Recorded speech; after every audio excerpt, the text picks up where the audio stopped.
Okay, at the moment we are setting up the webinar on YouTube Live. Okay.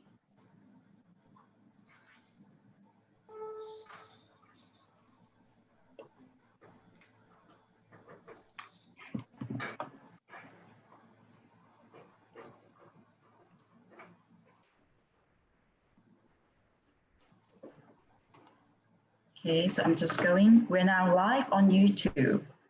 So I'm just going to post the link if anyone would like to join. Because right now we are fully booked. We can't accept any more attendees. So if anybody would like to join, they will have to watch us on YouTube. Okay. Okay, so good morning, everyone.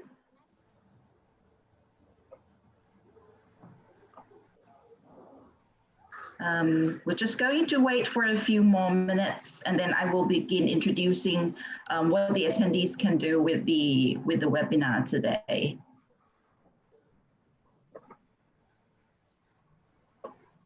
Okay, we have quite a wide range of attendees from Cambodia, the Philippines, from Thailand, Indonesia,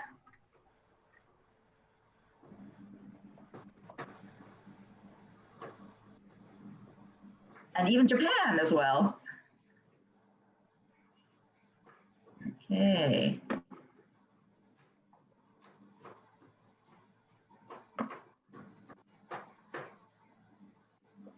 Okay, and like I said before, if you have friends or colleagues who would like to join us and, they cannot register because we're fully booked, I've just posted the YouTube link. We're now live on YouTube.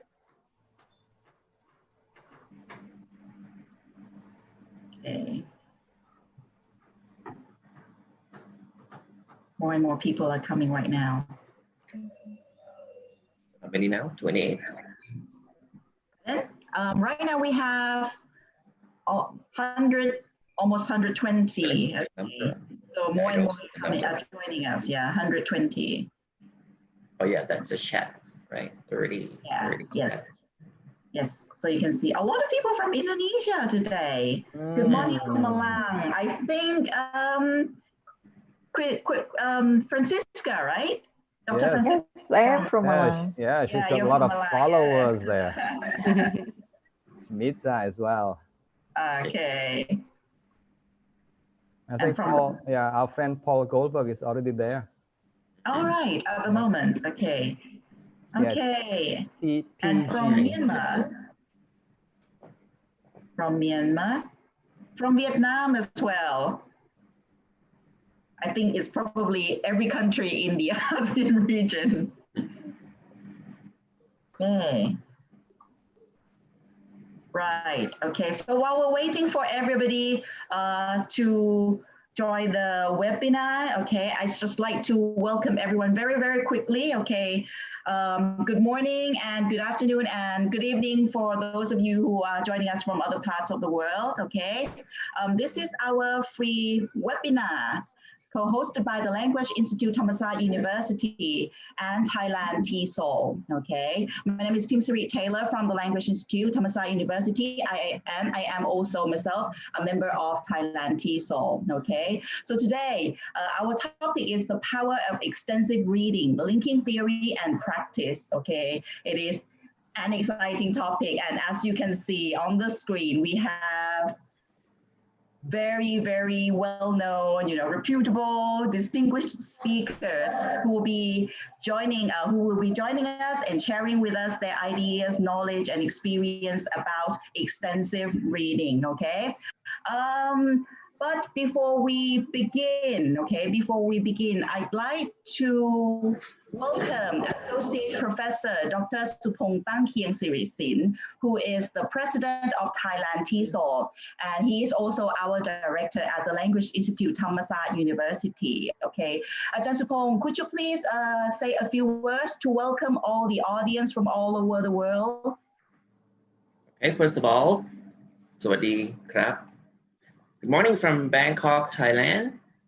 Thank you for joining this webinar, which is co-hosted by Thailand TESOL Association and the Language Institute of Thammasat University. The theme of our webinar today involves extensive reading, which concerns learners reading texts for pleasure and for them to develop reading skills in general. Learners or students should be encouraged to read longer texts or read large quantities for general understanding with the intention of enjoying the text. So as we all know, the main objective of undertaking an extensive reading approach is to get students reading in English and liking it, right? And another objective is to increase students' reading fluency. So to achieve these goals, we should make sure that reading is a pleasurable activity for students, and it should be promoted as much as possible by the teacher. We can do a lot to help our students pursue extensive reading, both in and outside of the classroom. So we can motivate them by capturing their interest with interesting materials available for them. And the books should also be at a level appropriate to the students' reading ability. So all the details and information about this will be shared by our guest speakers today. I'd like to thank our distinguished speakers who are expert or have a long experience in using extensive reading in their teaching. I hope all of us in the TESOL community will be able to enhance our students' reading experience after listening to this morning's talks. Thank you very much again and enjoy. Okay, thank you very much, Ajahn Sukhong. Okay, so I am very excited to listen to our distinguished speakers today. But before we begin, okay, there will be a Q&A session at the end of the talk. Okay, so if you have any questions, please leave your question in the Q&A box and we'll deal with it later, okay? And right now I have another colleague, okay, Ajahn Willie, Dr. Willie Rananya, who will be the moderator of this webinar. Ajahn Willie, are you there? Yes, right here. Yes. So I'll pass it on to you. Okay, Akika. Thank you very much. Good morning, everyone. My name is Willie Renandia. I'm from Singapore, teaching at the National Institute of Education, Nanyang Technological University. I see a lot of familiar faces in the audience. For those of you from Indonesia, selamat pagi. For those of you from Thailand, sawadee krap. And from the Philippines, magandang. And from the other countries in the world, good morning again and hello to you. I'm very excited today, super excited today, because this is like a dream come true to me to chair a session with three distinguished speakers. We have Dr. Richard Day and Laksmita and also Ivan, both are from Indonesia. Richard Day is from the University of Hawaii. The main goal of today's webinar actually is to get us, you and me, and everyone in the audience to be excited about extensive reading. We would like to convince you that extensive reading is worth implementing. We would like to convince you that extensive reading is probably the best thing that ever happened to us. It's one of the best approaches to helping our students improve on their language proficiency and also on their literacy development. Let me begin by introducing the first speaker, Professor Richard Day, who will be talking about exploring extensive reading. He is professor of SLA from the University of Hawaii.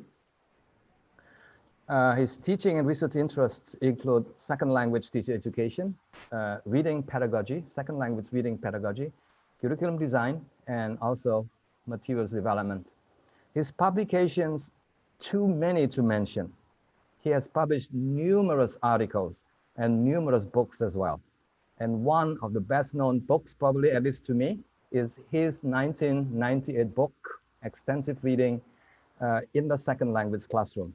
Now, this is the book that has opened up, a whole new world for TESOL, scholars and ELT scholars to explore this big idea about extensive reading and how this can be applied into the language classroom. Professor Richard Day has also given a lot of, has also done a lot of teaching in many different places as visiting professors. Again, too many countries to mention. I think that included Thailand, maybe Vietnam as well, and Korea. And one thing that you probably don't know, Professor Richard is the founder of the Extensive Reading Foundation. Together with Julian Bamford, he wrote a book published by Cambridge University Press. I think it's Extensive Reading Activities in the Classroom or something. And the royalties of that book was used to set up this foundation so that members of the foundation can promote extensive reading to the world, essentially. So Extensive Reading Foundation provides workshops and other exciting materials for teachers to use. Let me move on to the other two speakers before I give the floor to Professor Richard. The next speaker will be Christina Laxmita from Sanata Dharma University. She will be sharing her practical, authentic experience of implementing extensive reading in her classroom. She is a key member of IERA. IERA stands for Indonesian Extensive Reading Association. She was a recipient of the Kelly Stephens Memorial Scholarship Fund, and she did her master's at the Boston University, USA. Her research interests include literacy, education, and also language skills. Last but not least, Dr. Francisca Maria Ivan. She is a senior lecturer at the State University of Malang, Indonesia. She holds an MA and PhD from the University of Queensland. Her teaching and research interests includes ELT and the use of technology in teaching, extensive reading and listening, learner autonomy, and collaborative learning. Last year, she was a featured speaker at the Thai TESOL 2019. Ladies and gentlemen, without further ado, let me invite Professor Richard Day to present. Okay, thank you, Willie, very much. Good to see you again, Willie. Good to see you too. Okay, good. Now, let me share my screen and go to my PowerPoint presentations. I hope it goes well. Okay, so here I am over here. Okay, I think that's where we are. So I'm going to be talking about extensive reading, and I entitled my talk called Exploring Extensive Reading. Now, I'm not sure why we're not getting to my next slide. There we are. It's working now. Good. Okay, now I'm going to start with a brief overview of extensive reading and then get into the heart of it, which is an exploration of extensive reading. And then I'm going to speculate some possible future directions of extensive reading. Now, I hope we will have gained insights into the history and nature of extensive reading, explored the practice of extensive reading, looked at how to put ER into practice, how to use it, and then speculated on some possible future directions of extensive reading. Now, let's begin with a brief overview of extensive reading.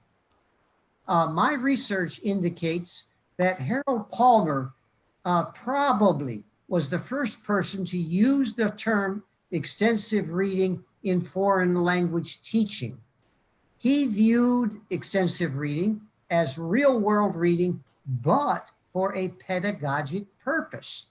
Okay? It's like reading in the real world, but you're doing it for teaching purposes, teaching and learning. Now, my colleague Julian Bamford and I formulated 10 principles of extensive reading. And I'm going to give you a little bit of background on where those terms came from.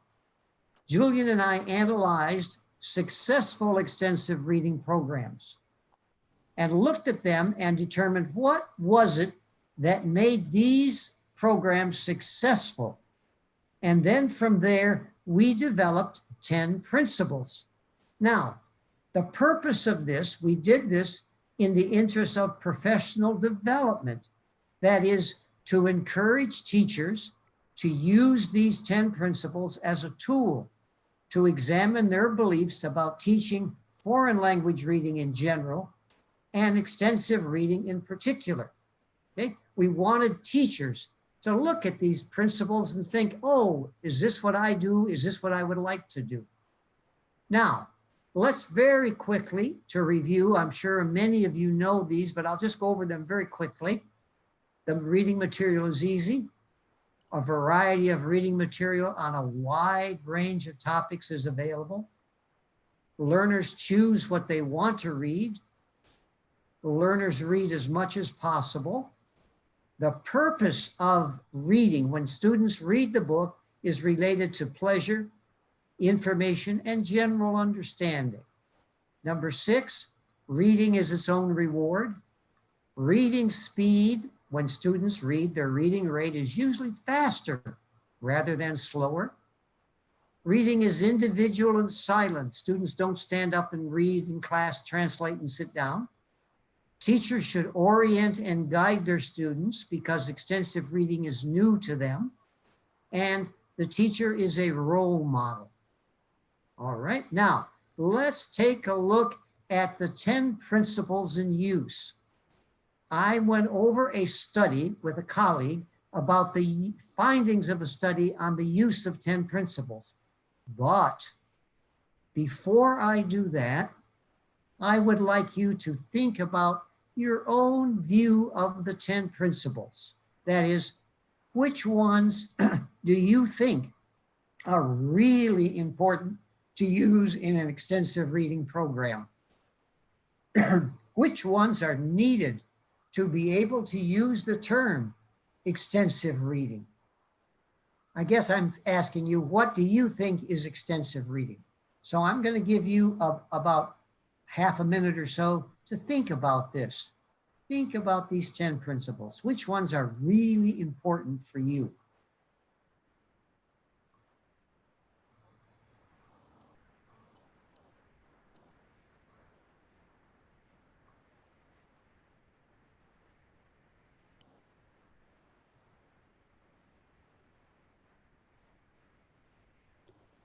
Okay, now, what I'd like to do now is share with you the study that I did in 44 extensive reading programs.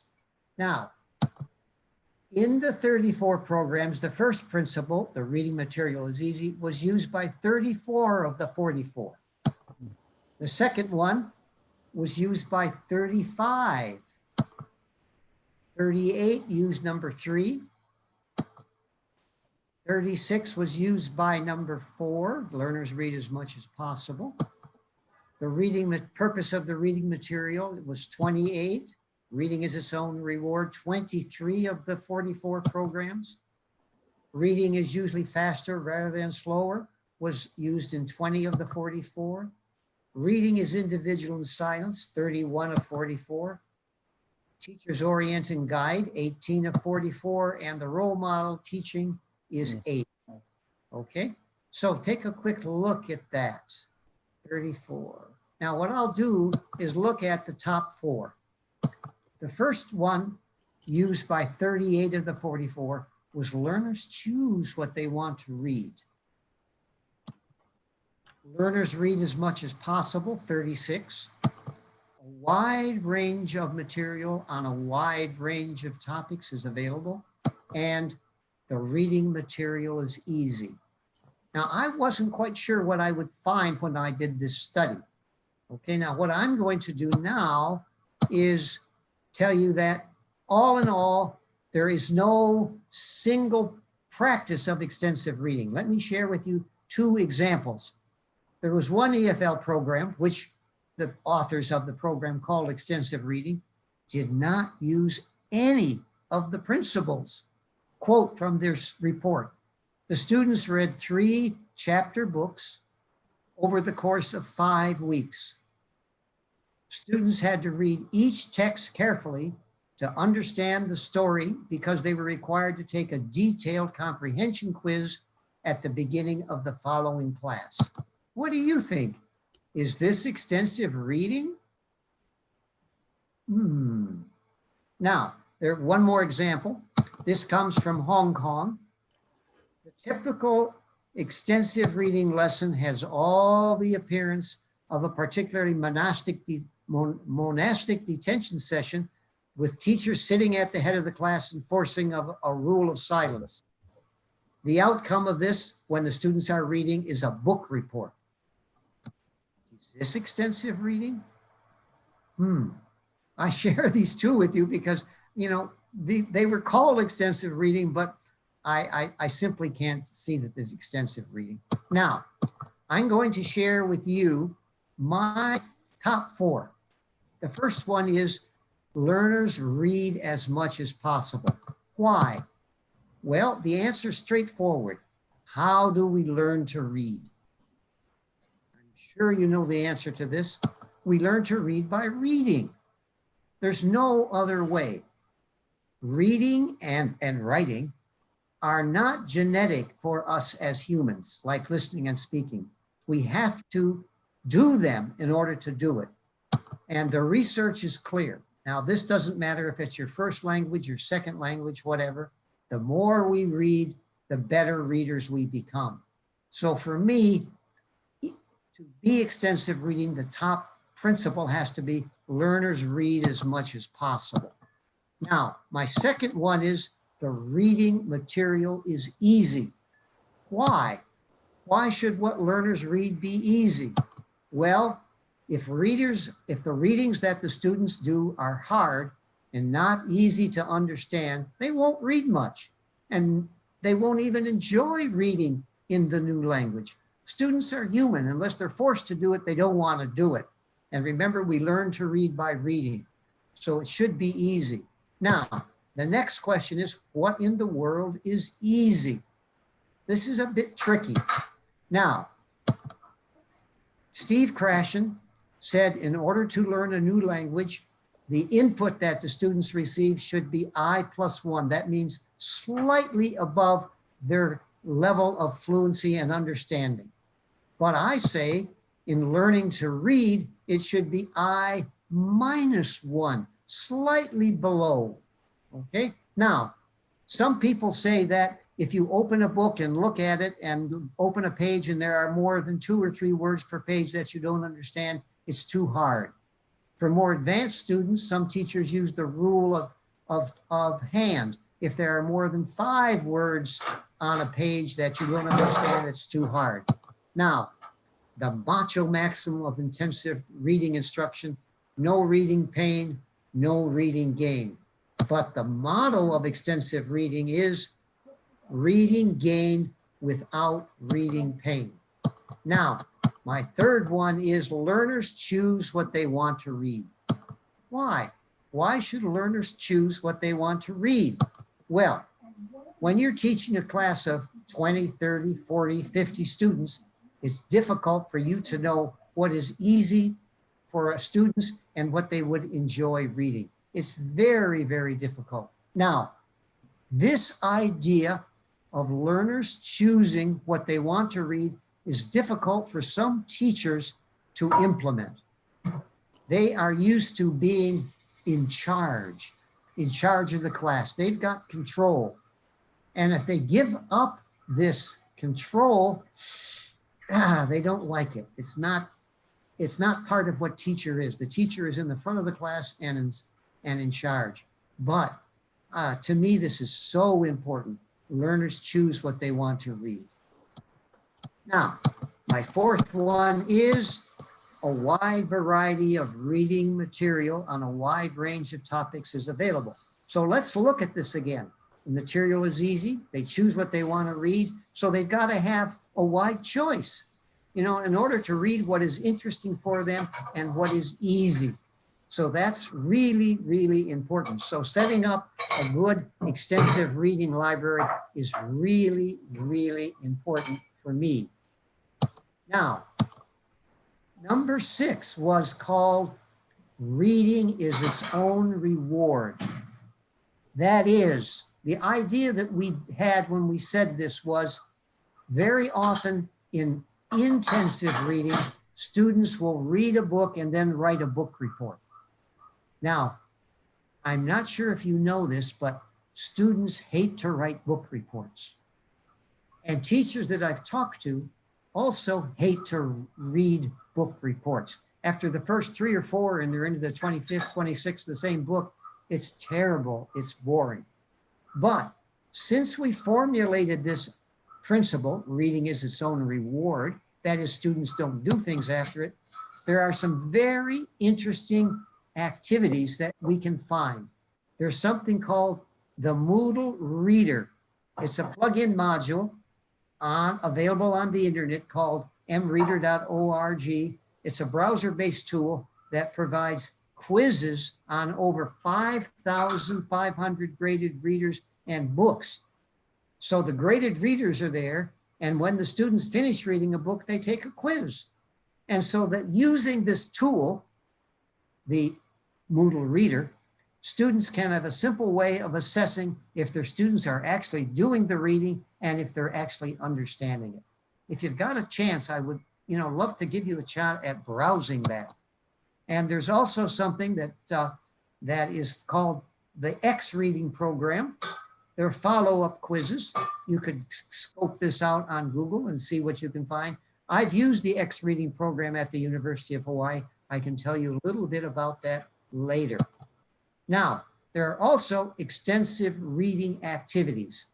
Now, Willie, at the beginning, when he introduced me, he said that my colleague Julian Bamford and I did a book on extensive reading activities. We've got over 100 activities in the book, and they are really interesting. And if we have some time, I'm going to go over a couple of them at the end of my talk. Extensive reading activities. By extensive reading activities, I mean things that students do after they've read their books. Extensive reading activities.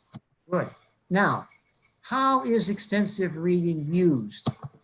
There are several things that when I've examined extensive reading that I have found it implemented. One is just basic course called extensive reading.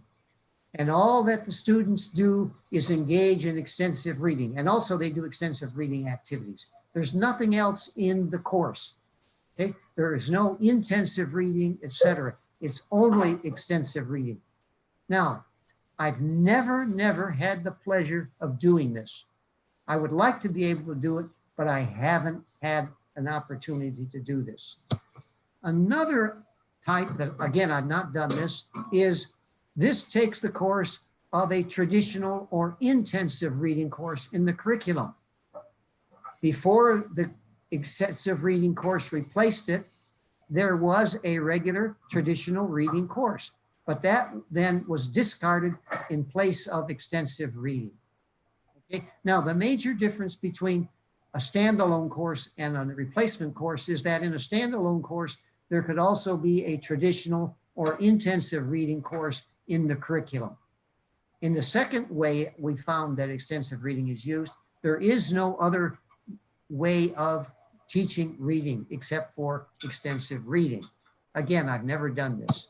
Now, as an addition to an extensive reading course, by this is meant, and I've seen this in practice, it could be a 4 skills course. It could be a existing reading course, and it's added and nothing is taken out. It's just added to the course. Now, I have done this in a number of places. One of the most recent ones that I did it was at a Thai university in the northeastern part of Thailand with first-year Thai students. They had a regular 4 skills English course, and I added extensive reading to the course, and students didn't do anything else. Okay, that worked very, very nicely, and the students really, really enjoyed it. Now, when I do that, I have, because the course remains the same, extensive reading is extra.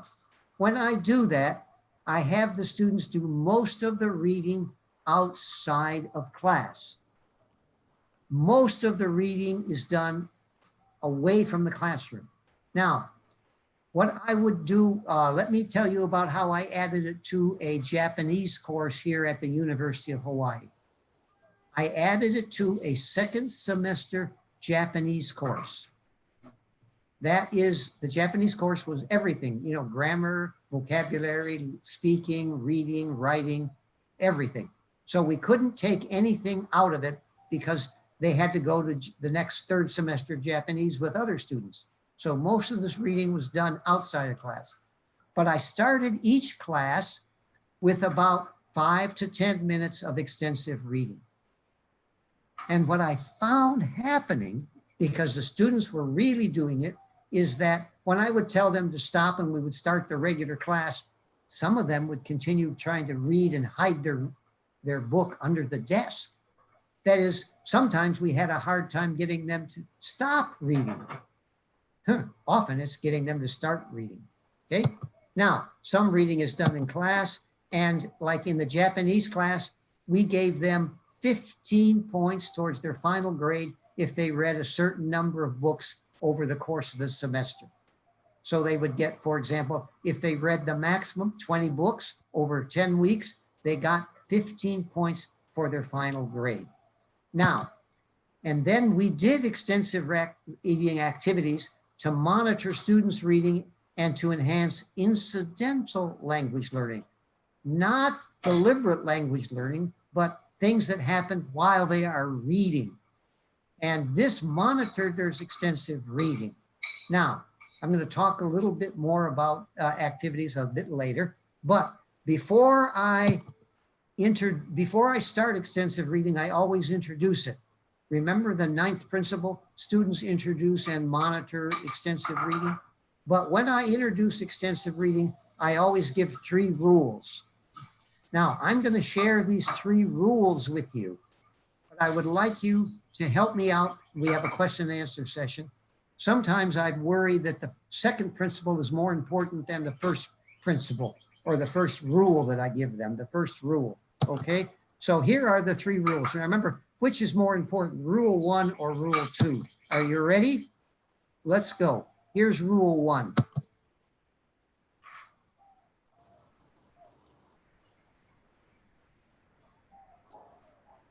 Okay, now, here's the second rule. As I said, I'm not sure if this should be number 1.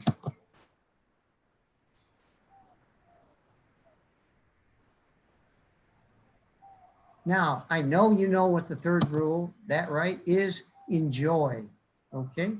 Now, I had used extensive reading as an addition to a class when I was teaching in Hanoi a number of years ago, and I gave them these rules. And then about 3 years later, I was in Hanoi at a conference on I think it was the Vietnamese EFL conference. And I gave a talk there.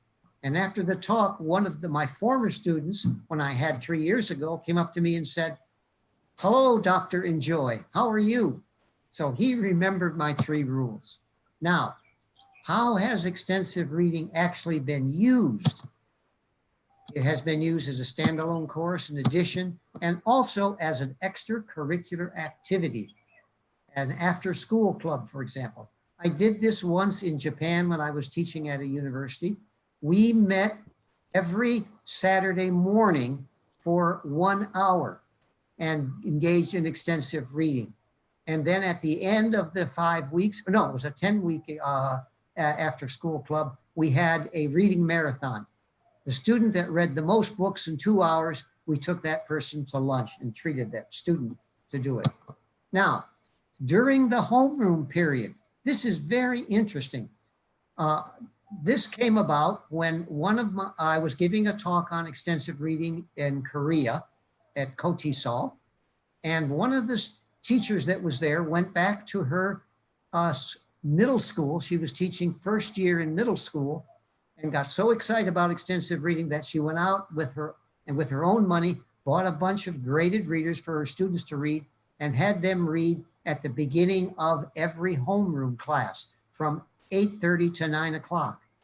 Now, some of the students got so excited they took books home with them because they just were enjoying reading so much. And one of the mothers saw her daughter reading and said, "What are you doing?" And she said, oh, I'm reading in English. I really like it. Now, next door to this student was a student who was not in her class, but in the same middle school the first year. And this mother of the child who was reading at home went to the other mother and said, my daughter reads English books at home. Does yours? And of course, the mother got very upset and went to the principal of the middle school, complained. The principal didn't know what was going on. So he talked to the teacher, went and talked to the students. And then what he did was he put extensive reading into all the homeroom periods for the whole middle school. Really worked out nicely. Self-study students. I had one of my former students who got an MA from the University of Hawaii in second language studies, learn Japanese by doing extensive reading and with a mentor, someone who's just guiding you.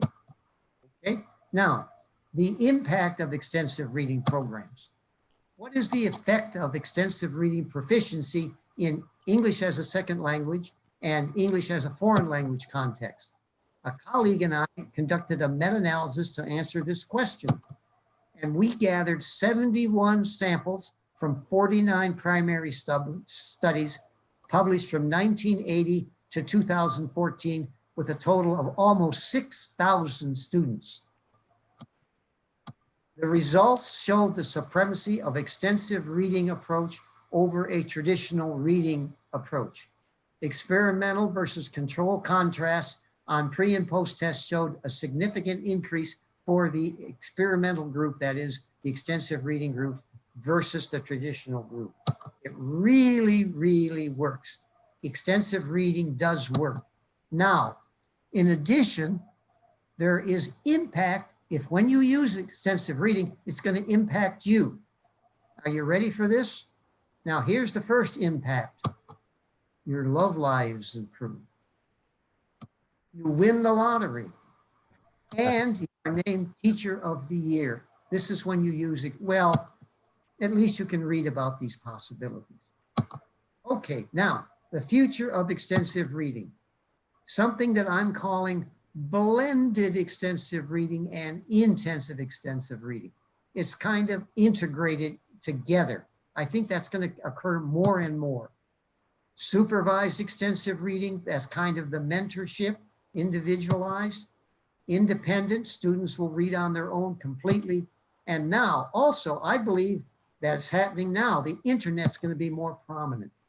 Mobile devices, our phones will be major players. I predict whatever form it takes, it's going to continue to spread around the globe. And also, we're finding it now, it's used in languages other than English. For a long time, it was only English, but now I know it's being used in Spanish and Chinese and other languages. It's really going around. Now, I've got time to go over one extensive reading. Well, actually, let me do my favorite passage. This is an extensive reading activity that involves students listening and speaking. And what I tell them to do is after they've been doing reading for about 4 weeks, 3 weeks or so, to pick a passage from one of their favorite books, a book that they really like, and a paragraph or so from the book. And they tell them to go home, read it out loud, and then come to class and in small groups, share their favorite passage. Now I'm going to share with you my favorite passage from a book that you can see here. Maybe not, it's called JoJo's Story. JoJo's Story is the story about a young boy whose country was at civil war. There were people fighting to overthrow the government. And when JoJo came back home one day from watching out in the sheep of the village, he found that the enemy had come and killed everybody. No one was left. And it's called JoJo's Story. Now, my favorite passage is the beginning of it, chapter 1, Only Me, JoJo. Let me read this to you like I would do. It's dark again, so it's evening. It's the third evening. No, I'm wrong. It's the fourth evening. It's Tuesday, Wednesday, Thursday. Yes, it's Thursday. Why do I count the days? Why do I say it's Thursday? There aren't any more days. There's just time. Time when it's dark and time when it's light. Everything is dead, so why not days too? Yes, no more days, no more Thursdays. There's only now. And there's only me, Jojo. Why? Why aren't I dead too? Whoa, that's a strong beginning. Now, there's some other activities here, but we don't have time to do them. Sometimes writing a different ending for more advanced students is really exciting.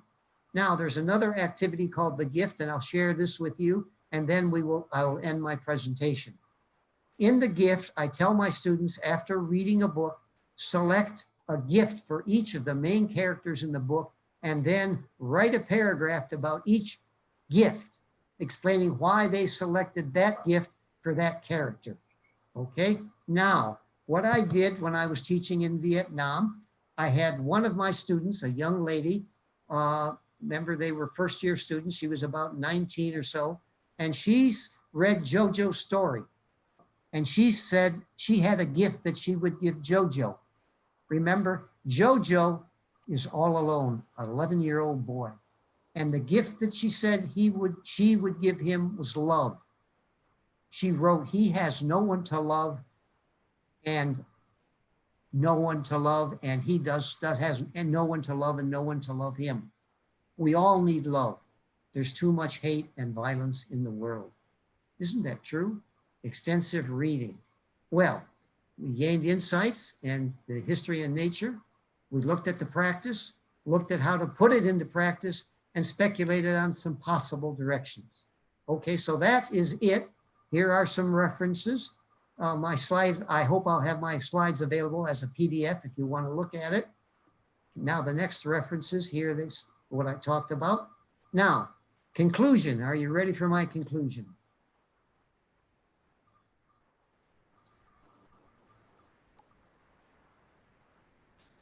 Okay, Willie, I'm done. Yes, thank you so much, and long live extensive reading. I like that one. Clap, clap, clap, ladies and gentlemen, for Professor Richard Day. I'm going to ask a few questions, Richard, before we move on to the next speaker.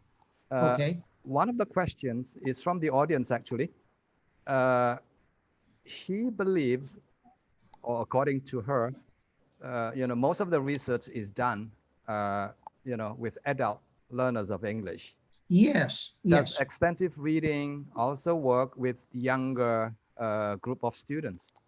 Yes, there has been some reports, and I can't come up with anything off the top of my head, in younger learners. Now, depends upon what you mean by younger learners. Primary schools, I'm not aware of it, but middle school areas, yes. Good question. Okay. I'll have to explore that later myself. I like that. Good. Yes. Good. Another important question. This is, I think, a question that a lot of teachers are interested in. Easy materials. What do we actually mean by easy materials? And what do students learn from reading easy materials? Because we are used to, teachers are used to including a teaching point every time they prepare a new lesson. So what will be the learning points? Easy, what do you get from reading easy materials? And if you could connect that to what you mentioned earlier on about incidental learning, that would be really wonderful. Yeah. Now, remember, how do we learn to read? By reading. So that's where easy comes in. Now, what is easy for someone who is in, like, remember my Japanese students, they're in their second semester of Japanese. Now, if they continue to engage in extensive reading, and let's say they're in their fourth semester of Japanese, what was hard when they were in their second semester would be easy when they're in their fourth semester. So we start out in extensive reading with what I call a comfort zone that's about this big. But as time goes by, that reading comfort zone expands and expands and expands and gets big. So if students continue to engage in extensive reading, they will be able to read materials that has been written for L1 readers. And it will be easy. So easy is a relative term. Another good question. Okay, thank you for that. Another question relates to one of the main beliefs that you just shared with us about extensive reading, that there should be a variety of materials. Now, some people understand this as being, equating extensive reading with reading widely. So extensive reading for some people means reading widely. But I think we also know that developmentally, students tend to stick with a certain types of reading materials, maybe romance, maybe thrillers. So what is this thing about narrow reading on the one hand that we see happening in young children, and also wide reading where students read a variety of materials? Yeah, good point.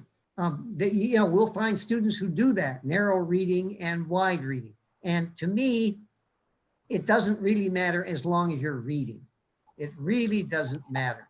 Now, I had a student when I was teaching, I had added extensive reading to a course when I was teaching in Japan on sabbatical.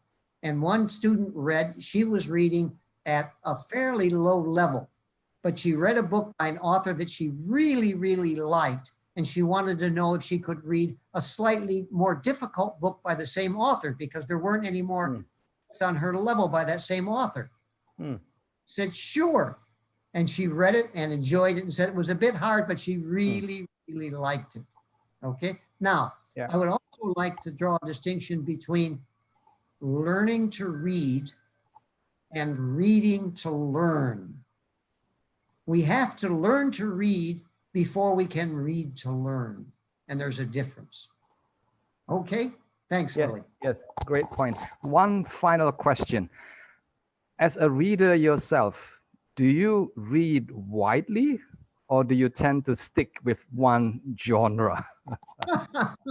Well, academically, I tend to focus on pedagogic stuff, journals. Okay. Yes. Now, when I read for pleasure, I like to read mysteries and thrillers and spy novels. Narrow reading then, yes. Yes, I definitely. Just like me, yes. Definitely. Yeah. Yeah. Oh, by the way, Willie, I like your shirt. Aloha shirt, very nice. Yes, I wanted to wear my old Aloha shirt. I couldn't find it. So this is the Indonesian version of the Aloha shirt, the batik shirt. Looks very nice. Yes. Ladies, thank you so much, Richard. Ladies and gentlemen, the next speaker is Christina Laxmita Anandari. Now, she will be talking in particular about how the teacher can play an important role in getting students to be excited and motivated about reading. In other words, the role of the teacher, which is very interesting because early on in Richard's presentation, teacher as a role model does not, rank very highly in his study. So ladies and gentlemen, you can start sharing your screen, Mita. Ladies and gentlemen, let's welcome Christina Laxmita. Okay, thank you. Thank you, Pak Willie. Good morning, everyone, or good afternoon, or good evening. Thank you for having me in this webinar series. So today I'm going to talk about how extensive reading can work in the classroom. This topic, I chose this topic because it's really close to my heart, because I'm a teacher and I've been dealing with reading activities for some years. And the thing that gets me going is that, I love reading, but how can I share that to my students? So let's do this. Okay. All right, so this is the familiar situation that's found in my classroom. The first one is this. So while I'm talking about this, if you are a teacher, you can think about your own students. Maybe you have the same or similar situation. So the first one is this. When students read, they do read, but they read for the sake of finishing assignments. So in this case, it's the intensive reading activities. Now, why does this situation occur? Well, it's because the mentality, you read to answer the comprehension questions. And that is something that we are very familiar with when we talk about reading activities in the classroom. The second one is we don't have enough experience in doing reading for pleasure. And reading for pleasure is something that we can find really from the family, from the community, from the environment. But a lot of our students do not have this privilege. And the reason is because they had this first reading experience in school. In this case, the intensive reading. So they're more familiar with reading is answering questions, not about connecting your emotion with the characters in the story. The next one is grades become the source of motivation to finish reading. And this is a very familiar situation for almost every one of us who are teaching in the classroom. And why is that? Because we need to have the outcome, you know? At the end of the semester, all teachers are obligated to produce scores to measure the students' development, the progress, and to make sure that the students are doing something right with their reading activities. And the next one is, you know, the mindset. Reading textbooks is much more useful and beneficial. But, you know, is this right? Yeah, I've been dealing with this question for so many years. And in the extensive reading, we will find out why this mindset should not be our mindset as teachers. So the mentality is this. You know, when you see students read comics, read novels, you know, a lot of people would say, you're not learning. That's not learning. You should read textbooks rather than reading novels or comics. Now, these conditions are very unfortunate, really, because dealing with extensive reading, reading for pleasure, it's something that you have to enjoy first. Just like Professor Day mentioned earlier, there are 3 rules: enjoy, enjoy, and enjoy. And that is something that's missing in a lot of our students' reading activities. So this is what we generally have in our classrooms, in my classroom, in the Indonesian context. We have this. The first type of this student would be the weak reader. They try to read a book, but they don't understand the story. So because they don't understand it, they read slowly. Because they read slowly, they don't enjoy reading. Because they don't enjoy reading, they don't read much. And it's like a vicious circle for this weak reader. And, you know, this happens because they have this bad first impression of reading, because they read the wrong books and they read, they're forced to read something that they don't like. That's sometimes that we do that in the intensive reading activities. You know, whether you like it or not, you read this text, find the answers. And that's how they were introduced with reading. The second type, the second type would be the good reader. They read something and they understand it and they read faster. And because they read faster, they enjoy reading and they enjoy reading and then they read more. Now, this is the good impression of reading activity. You can find this in the Extensive Reading Foundation Guide to Extensive Reading and their website. Yeah, it's a guide for anyone who is interested about extensive reading. It's in English, in Bahasa Indonesia, in Thai, in Vietnam, any other languages that you can find there. So this is what's going on in our classrooms: weak reader and good reader, right? The question that we need to think about next is, how can we help the strong readers maintain their interest in reading? And how can we help weak readers to become strong readers? And one of the answers would be from extensive reading. It's reading for pleasure. The word pleasure is very subjective and very relative. It can be pleasurable for one person, but not for the others. So extensive reading is something that you should help our students to connect with the story, something that they love, that they are enjoying the moment of reading. Let's take a look at this. The benefits of extensive reading, a lot of benefits. Increased reading fluency. We all want our students to read fluently. Increased comprehension, improved test scores, increased listening comprehension, increased ability to predict what is coming next, the grammar, the words, and a better understanding of how the basic words of English are actually used in writing and speaking. So extensive reading actually supports many aspects of the language learning. So we need to help them with this. Now, this is the outcome that we want our students to have. But if it's only from the intensive activities, then it's not going to be very useful for them, because then they would be reading about the language features instead of being connected with the story and being able to feel the enjoyment of reading. I like this quote. It's from Cohen in 2007. So reading is something one does to enhance one's life, not just to answer questions at the end of the passage. This is something that we frequently forget when we teach, because, you know, teachers, we need to finish the course outline or the curriculum, and we have that obligation, and we cannot avoid that obligation. So in the end, sometimes we just put aside the ones that, you know, that are not really measurable, not the one that we cannot really see as a result. The second one is this. It's from Kong, 2006. Reading is a complex process in which cognitive and psychological functions of different levels interact with each other in making sense of the meanings of the text. Now, this is why intensive reading is quite different from extensive reading, because in extensive reading, you not only talk about cognition, but you need to also talk about the psychological situation, how we connect with the story emotionally. And Thomas Robb, the current chair of the Extensive Reading Foundation, once also wrote that, you know, if you want your students to read, then they need to learn to read large amounts of reading, but it has to be done outside this classroom. Because if we do it inside the classroom, then it's kind of, you know, a clash between intensive reading activities and extensive reading activities.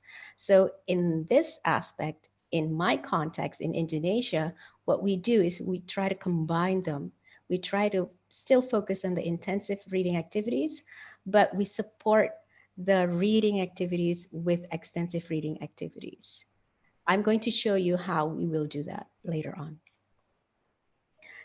So this is what I can share to you right now. So there's wrong impression about pleasure reading. It won't help students to obtain high grades. Pleasure reading is not learning, and pleasure reading is not teachable. But, you know, we should move on from this. We should move on to the fact that intensive reading and extensive reading, they go together. It's not either or, and it should be about both and.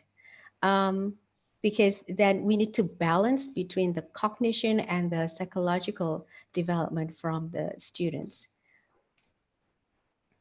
I need you to take a look back at this. You can read it later on to after this, right? But these are the benefits of the extensive reading that we want our students to have.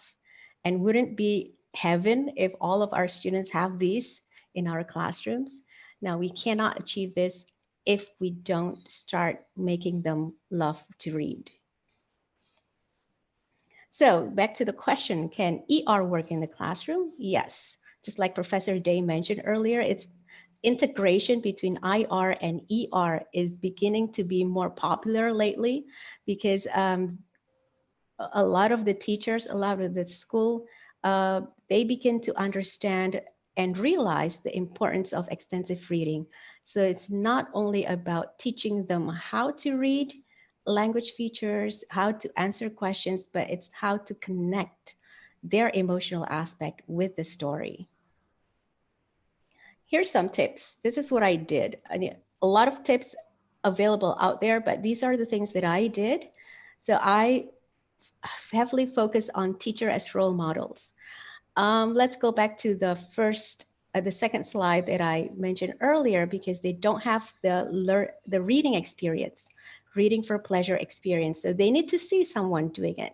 And that's where the teacher comes in. The teacher need to become the role of the students. Give students time to read.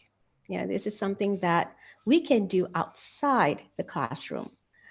And then give students fun post-reading activities. Now, written report, it's easy to grade, but it's not really beneficial if we do it too much. Yeah.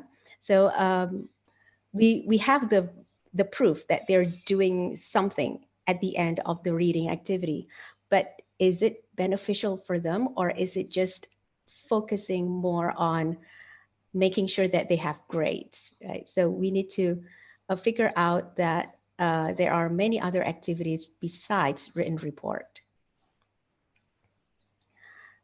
This is the concept that we should embrace. Teachers need to show them that they are readers and that they love reading. And this is a very challenging part. I'm not saying it's impossible, it's always possible, but it has to come from us first, the teachers. If you want your students to read, then you read. You read, I read. I read, you read. It's as simple as that. And teachers need to accompany students in their reading journey. So reading journey, it can be, it can be like a highway, it's smooth, but it can be very random, full of zigzags here and there, bumpy roads here and there, but we need to be there to help them. We need to accompany them in their reading journey. So it's like the analogy of, riding a bike. You don't tell your sons or daughters or your students the manual, you don't give them the manuals on how to ride a bike, but you show them, right? You ride your bike and then you show them, and then it's really very interesting for them to see that they notice the way that you ride the bike, and they need to show that. They need to see that from you. So this is what I did in my class. So I start my class with talking about my favorite collection of books. And the reason for this is that I want them to show, I want to show them that, you need to read what you like, not the one that you're supposed to read. So these are some of my collections. I read Aragon, Eldest, Brissinger, Inheritance, and then I read Tintin, and then I read Harry Potter, I read Percy Jackson, and the latest one was I'm reading I Am a Cat. It's a bit different from the genres that I have. Like I usually like detectives, supernatural, thrillers, adventure, things like that. I Am a Cat is more political and it's more sarcastic, and that's why I like it. So I'm in the second book. It's a trilogy, and I'm on my second book. So I share that enjoyment to my students. I talk about my book. I quote one passage from the book, and then I share that feeling about that quote. And it's a very interesting response from the students. They would say, why are you reading Tintin? It's a comic book. And then I would ask them back, so, is there something wrong reading comic books? Because I learned English from the Tintin version, English version, and it's helping me to be more aware of the social linguistic functions of the language. I also read like manga, like Detective Conan or Kung Fu Boy, random things. It seems random, but it's basically something that I like reading. And I share that to my students. And the second one is give learners the opportunity to share their favorite books. I did this at the last minute in my reading class, and they loved it. And they showed me a picture of them carrying their favorite book and talking about the book. And then at the end of the class, I made a short video, a compilation of their faces with their books, and then I shared that to them, and they loved it. And some of the students said, this is the first time that I was being recognized and being acknowledged about the book that I love, because usually people would say, you're not supposed to read that book.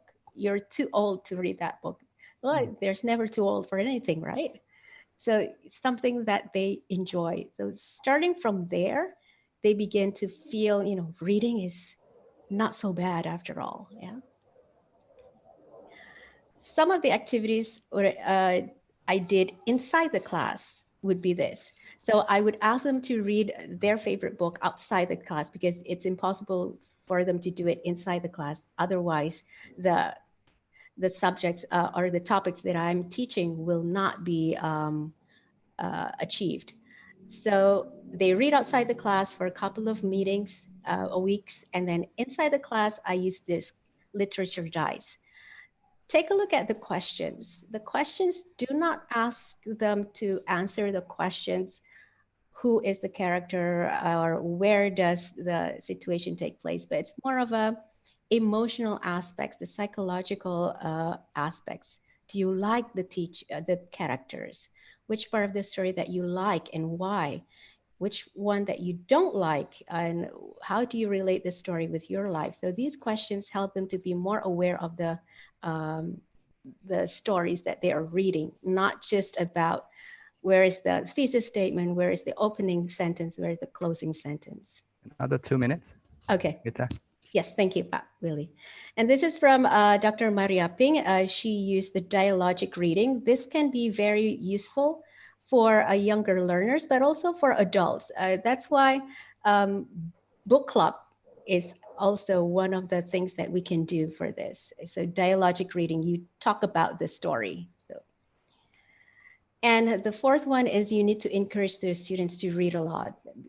But as a consequence, we need to read a lot too, right? So it's not either or, it's both and. I'm going to close my presentation with these two main quotes from Dr. Renandia. So don't turn ER into IR. IR is about teaching students reading skills and strategies to get detailed understanding of text. ER, on the other hand, is reading for general meaning. It's a light reading primarily for personal enjoyment. And Rowe in 2013 wrote, there should be no pressure in doing extensive reading. Rather, an atmosphere of comfort and ease should be created. Just like Professor Day mentioned earlier, the comfort zone should be bigger and bigger and bigger. And we, as teachers, need to help the students to feel that. The last part is the points to ponder. Shaping lifelong readers takes time, takes energy. It will be a very long process. It takes a village. It's not only the teacher's job, but it's also the school, the administration, the students, and the parents. And teachers should become the modeling. And we need to persevere, and we need to be patient with this, because you need to pay attention to what's going on in your classroom. Don't define your success based on other people's success. Focus on your students. Yeah. Thank you, Pak Willie. Thank you very much, Mita. Ladies and gentlemen, clap, clap, clap, please, for Mita. That was a very super excellent presentation. Mita, I have 1 or 2 questions for you Sure. before you take a rest from your presentation. Okay, first question is this. Would you say that you have been successful in, nurturing, in motivating your students to become, good readers? I would not say successful, but it's working, because again, it takes time. And when you teach in reading classes, you have like 30 students in your class, and whereas extensive reading is more one-on-one. So I would say that I cannot say that it's successful yet, but it's working. I can see that the success is at the end of the tunnel, the light at the end of the tunnel. So I would say that it's working. It's working. Great. Yeah. Yes, I think you are arriving and eventually at the final destination of getting everyone to be excited about reading. Another question. Now this one is very important. Some people say that it's probably easier to get the students to be excited about reading. But in order to get students excited about reading, we need teachers who are also excited about reading. Which one do you think is more difficult? Getting students to read more, or getting teachers to read more so that they can become good models themselves? Students will do whatever that we want them to do, right? Basically, that's the situation. So I think the teachers, it has to come from us. We need to open our minds. Basically, we cannot just like, I like when Professor Day mentioned about the what do you call it? You have this power to control your class, whereas extensive reading, you need to let go of that power to some extent. And that is a very challenging part. And I'm not saying it's It's impossible. It's very possible. In Indonesia, we have done a lot of good, successful things for that. But we need to do it more and more and more. It's like a 50-50 balance. So the teacher is not just the one taking charge of the class, but he or she needs to let go some of the power and give it to the students. Let the students decide which book that they want to read. And then we need to follow that through. Right. Now, what about the teachers themselves? You know, teachers always say things like, I'm so busy, I don't have time to read. And when my students are reading, I would rather mark or grade my students' papers, you know. Right. So it seems like it's more difficult to get teachers to, you know, to model, to become a model of a good reader. Right. Yeah. And that's why I said it takes a village to create a successful extensive reading program. It's not only the teacher's job. It would be unfair if we put that burden into the teacher's shoulders. It has to be supported by the school system, by the administration. And in the Indonesian context, we have this school literacy movement, or Gerakan Literasi Sekolah. And it has been a very wonderful project from the government, the Indonesian government, that we can start from there, you know, like 15-minute reading at the beginning of the classroom, before the class begins, sorry. And then after that, what they need to figure out is find ways for the fun post-reading activities. So far, a lot of them are still just doing the written report, but there are so many, you know, like 180, minimum of 180 types of ER activities, right? So we can do a lot of things. Great. Thank you very much again, Mita. You're welcome. Ladies and gentlemen, clap, clap, clap again for Christina Laksmita Anandari. Thank you, Pak. And I'm now about ready to invite the next speaker, Dr. Francisca Maria Yvonne. I think she is going to touch a little bit on how technology can be a good friend for teachers to implement and to make extensive reading even more exciting in the classroom and for our students. Ladies and gentlemen, please welcome Francisca Maria Yvonne. Thank you, Pak Willy. Good morning, everyone. So I'm going to share my screen now.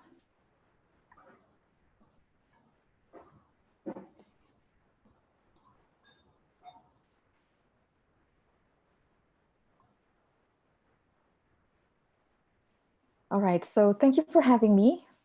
Pak Willy, I was actually in Thailand early this year, not last year. Oh, this year, yes. Yeah, it was this year, yeah. All right, so today I'm going to talk about making ER relevant because over the years, I see that in my university, we've been implementing different types of ER, and we are progressing from, you know, something which was more like fringe ER to something closer to real ER. All right, so we are lucky actually, as an institution at Universitas Negeri Malang, we have ER in our curriculum. So it's not just something that we do as additional activities with our students, but we do have ER within our curriculum. So basically we have many choices and we can put ER as part of our curriculum or not. Sometimes ER is not part of our curriculum, and that's okay because we can add it into other activities in the form of blended intensive reading and extensive reading programs. So, all right.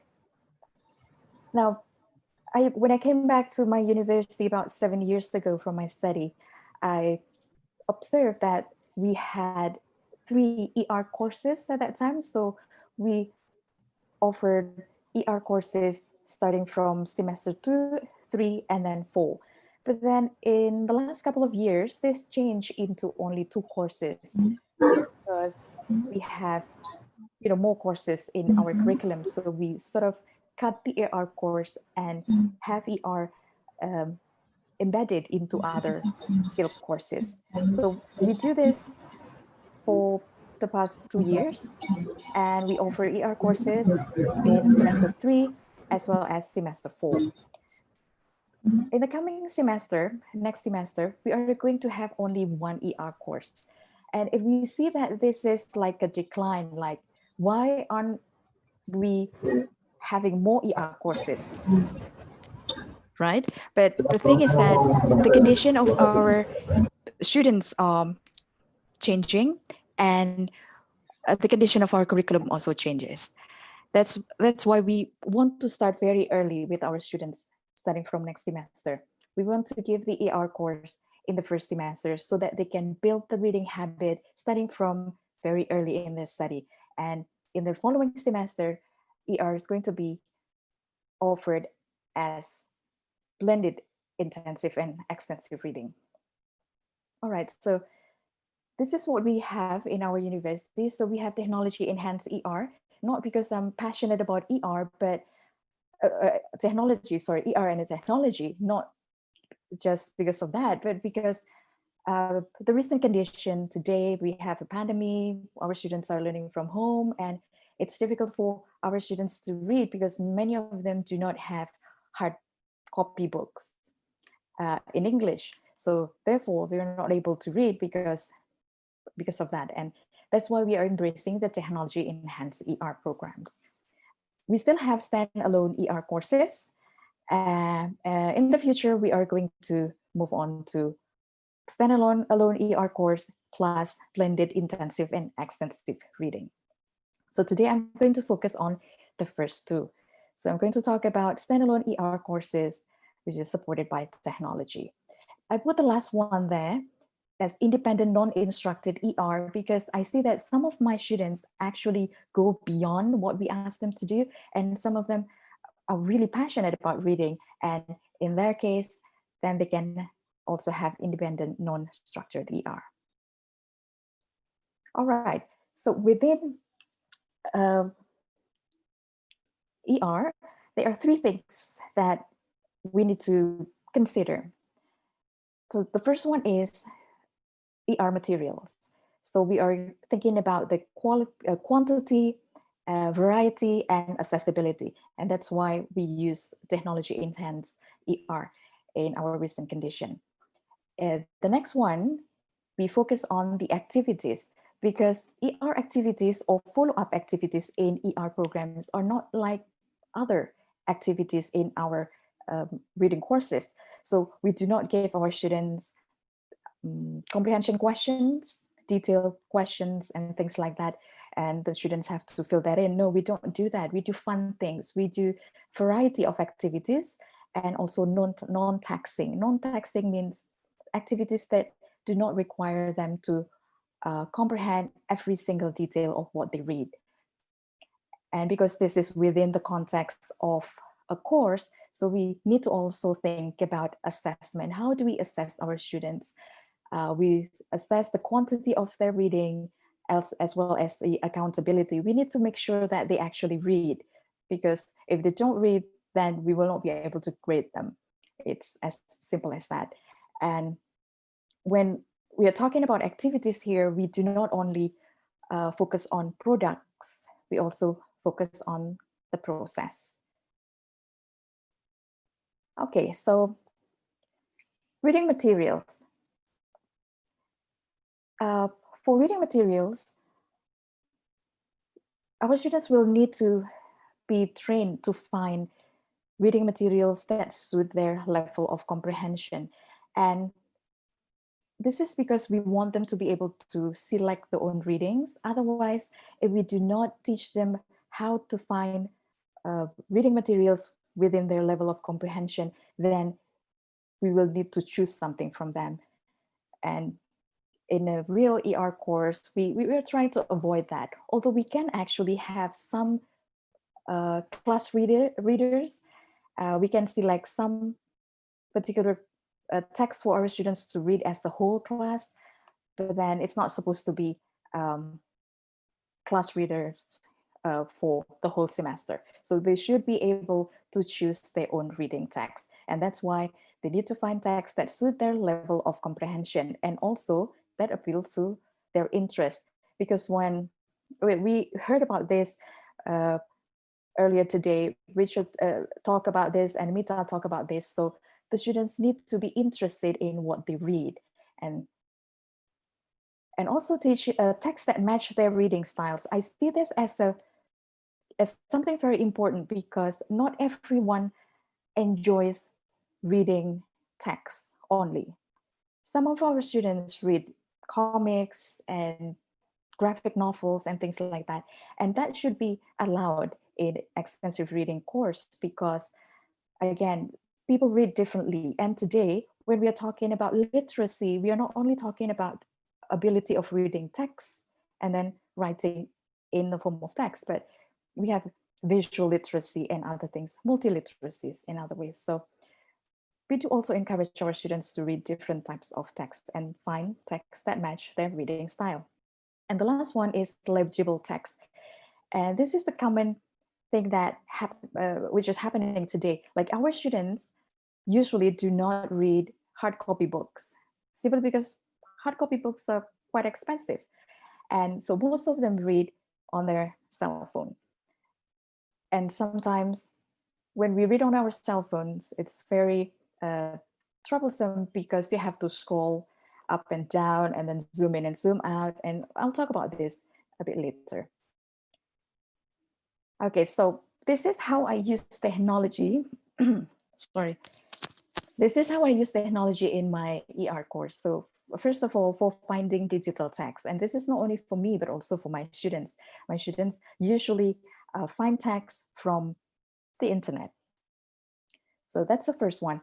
The second one, I also use technology for profiling vocabulary. I'm going to talk about this right after this. So profiling vocabulary is very important in helping our students find text within their comprehension level. And the next one, we also use technology for reading digital text. So on our cell phone, or our tablet, or laptop. And the last thing is sharing digital text. Today, I'm going to talk about only 3 of these, so you can later on explore the other types. But today, I'm going to focus my presentation on 3 different things: LexTutor, EPUB, and Wikilet. All right, so we are talking about, when it comes to ER, we're talking about students reading text within their level. So sometimes it's very difficult to find text within their level if we do not have access to graded readers. Some schools and universities are very lucky, because they have funding for buying graded readers. Otherwise, they will have to find text and then take a rough guess of the level of difficulty of the text.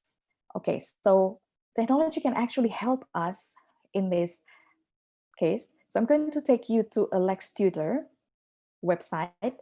This is a LexTutor website developed by Professor Nation and his colleagues. So it looks like this. It's very easy to use. So I'm going to take one text, random text. Whoops. And I'm going to, hold on a second.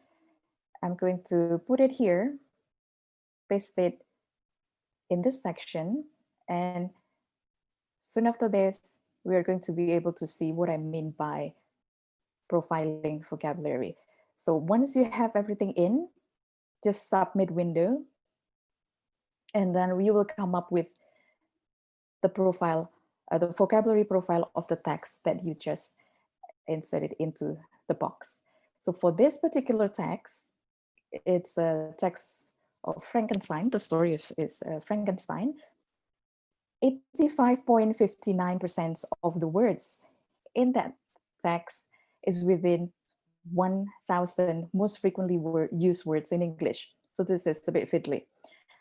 Yeah, so bear with me for a while.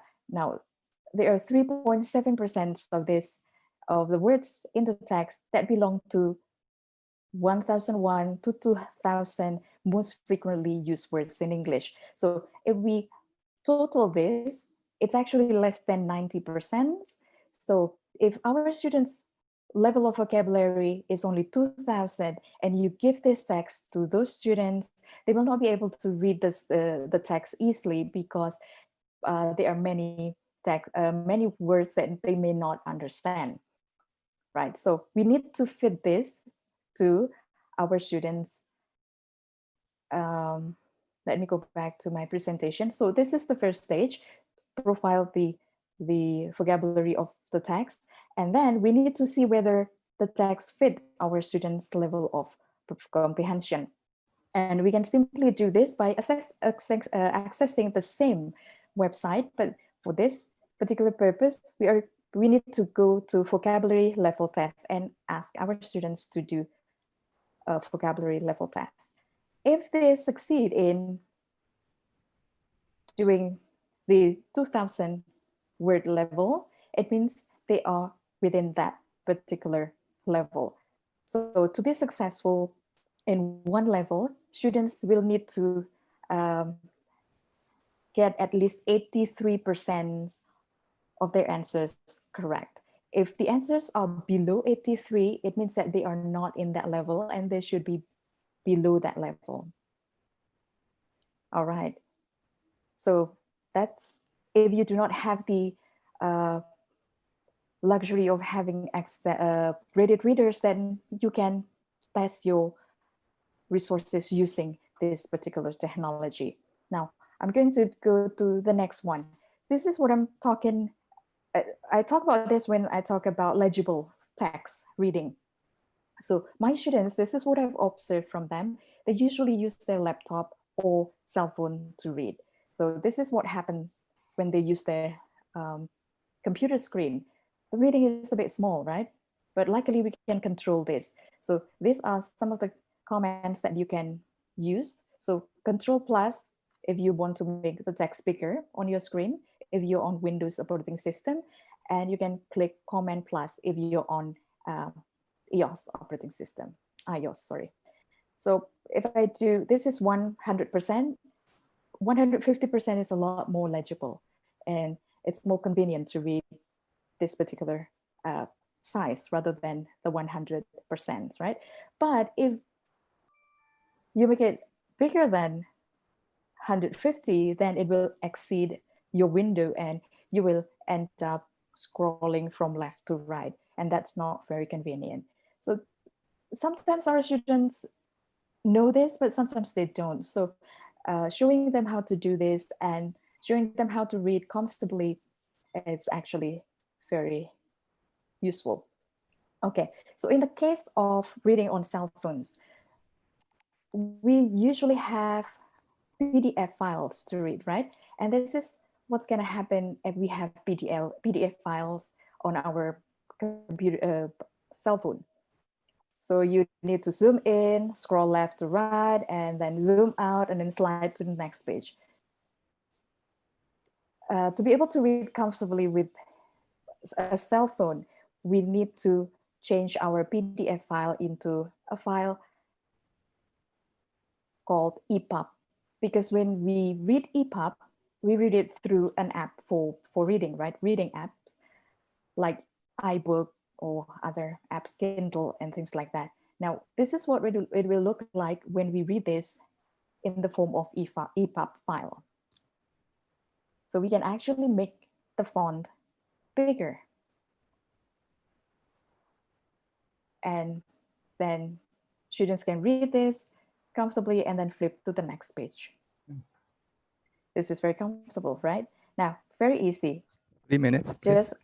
Okay, just ask your students to go from, to convert their PDF files to EPUB using one of these websites.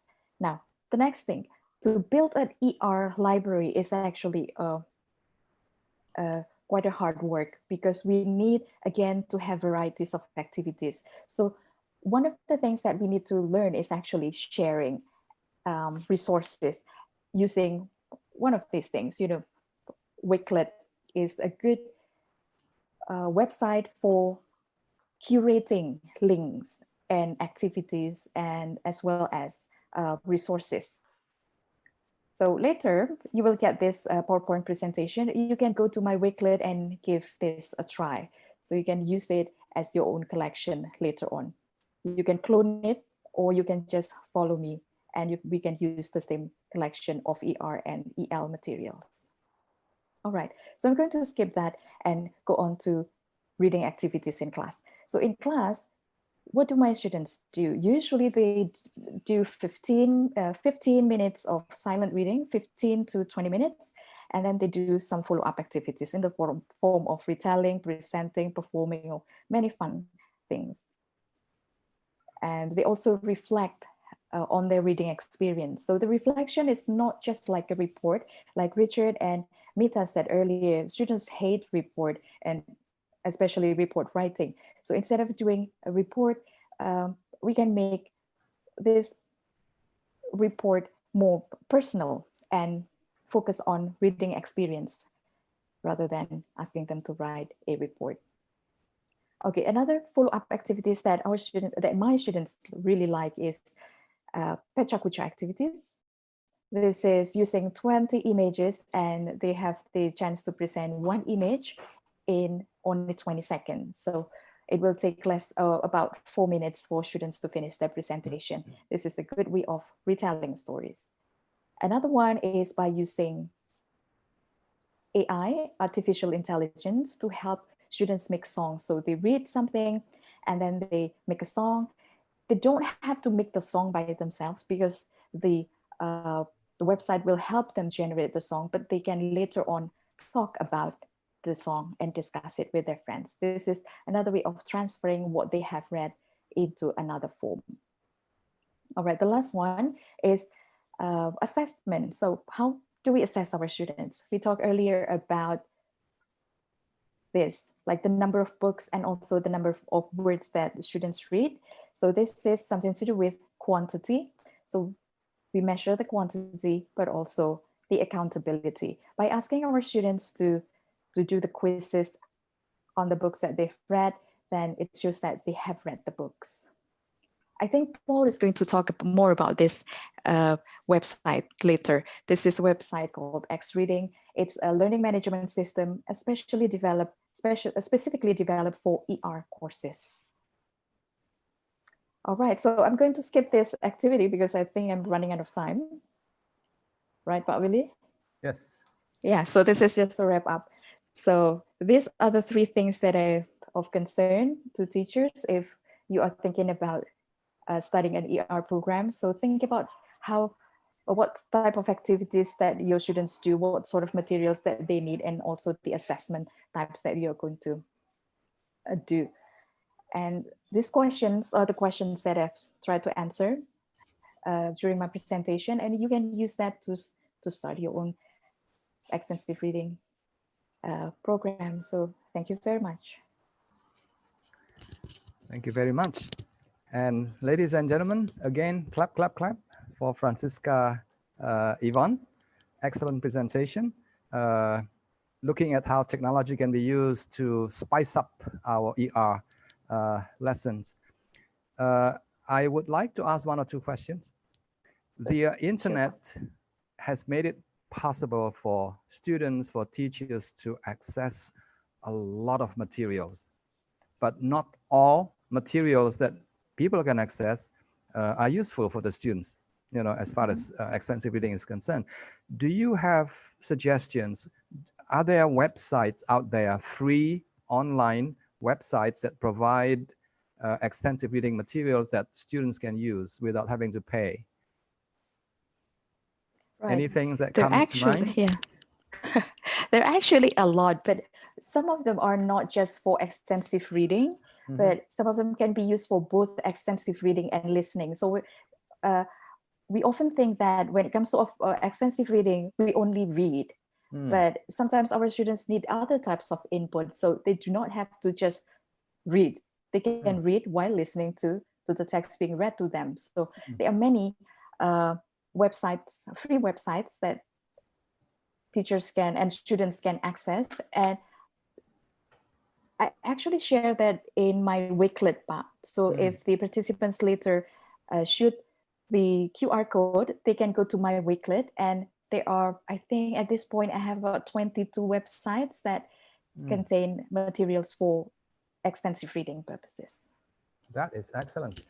Which brings up another question from the audience, actually. about materials that are suitable for younger. Remember early on we talked about younger learners, where the extensive reading is also applicable for younger learners. Visual texts, text with illustrations, text with audio, element built into it.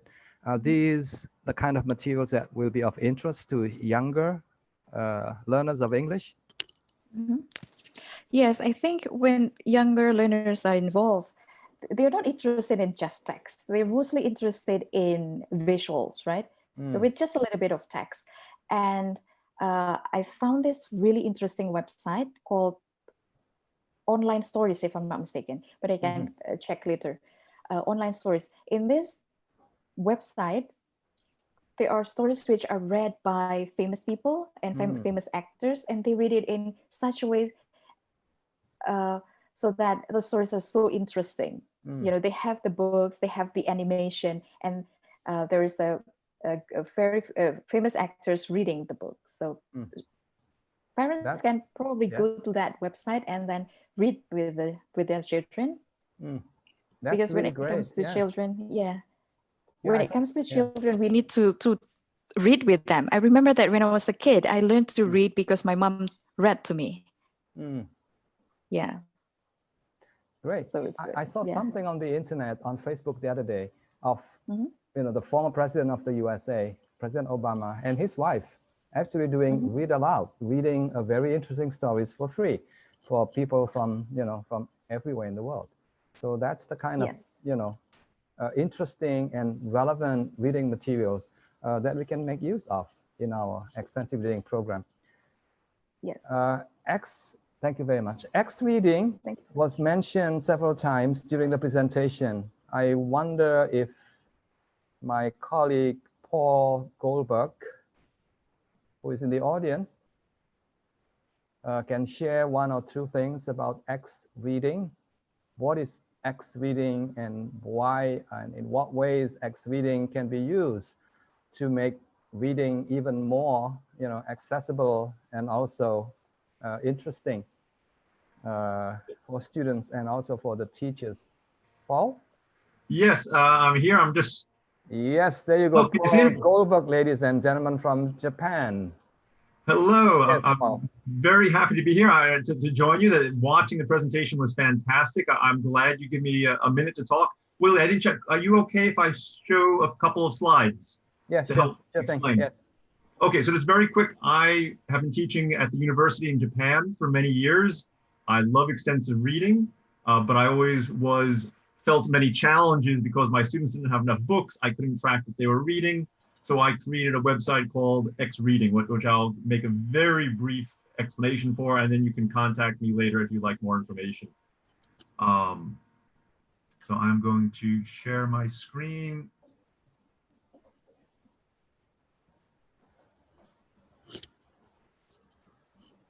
Okay, it's a virtual library of graded readers that students can access anywhere, anytime with no limitations. Currently, we have over 1,200 graded readers from almost every major publisher. It gives unlimited simultaneous use, means every student can read every book. So it's actually 1,200 books per student, works on computers and mobile devices, of course. We have the audio, quizzes, background information.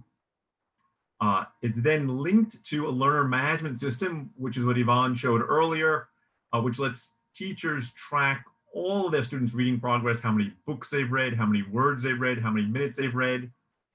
You can assess if they're understanding because we have quizzes with every book, and you can guide students to certain books if you want to.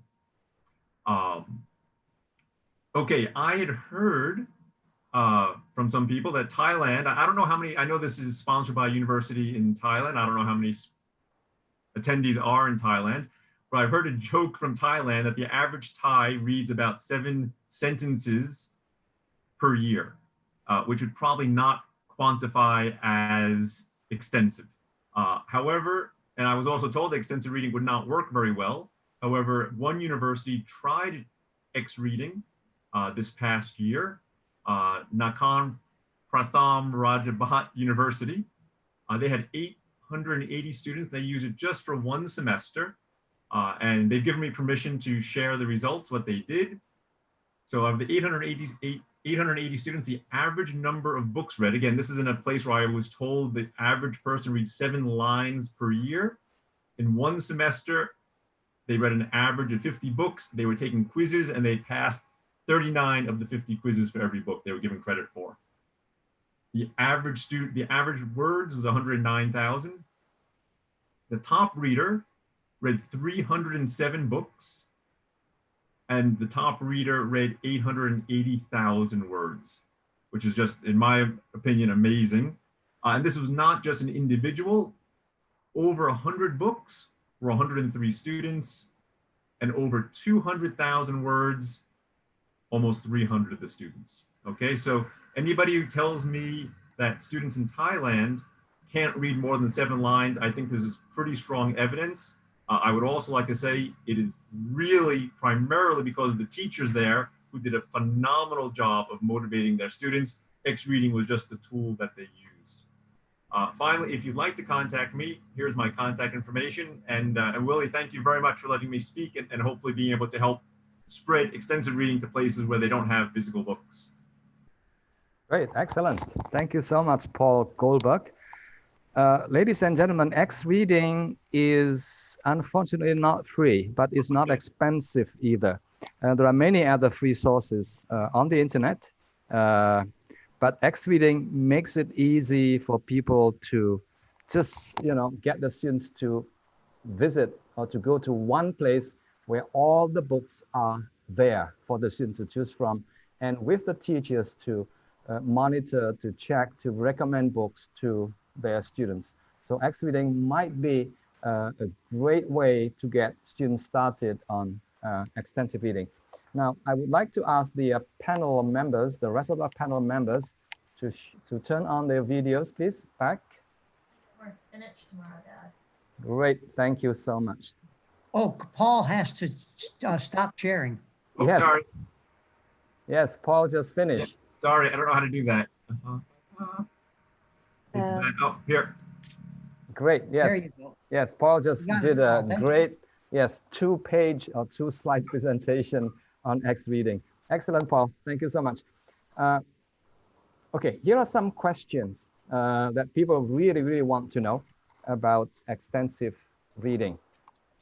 This is a question for everyone. And the question is of concern to a lot of teachers because they have to go by the curriculum, they have to follow a set syllabus, course books, and things like that.